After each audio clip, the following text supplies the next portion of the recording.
50 миллионов рублей дополнительно в ближайшие 3 года будут направлены на грантовую поддержку отрасли культуры Коми. Сделано это будет в рамках исполнения поручения Сергея Гапликова по дополнительной поддержке социальной сферы и экономики. Так, 20 миллионов из них по 10 в год в ближайшие 2 года пойдут на предоставление грантов главы Коми в области культуры в сфере театрального искусства и концертной деятельности. В 2021 году за счет грантов предполагается поставить спектакли и концерты к столетию Коми. Они также будут показаны в рамках Дней Республики в Москве и Санкт-Петербурге.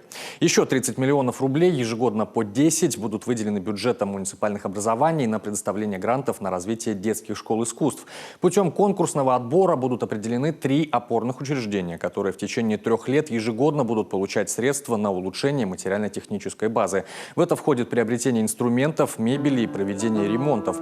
Также часть средств пойдет на развитие деятельности школы как ресурсно-методического центра. Сейчас министерством разрабатывается порядок отбора. До конца года будет объявлен конкурс. Обязательным условием участия в нем станет софинансирование из муниципального бюджета.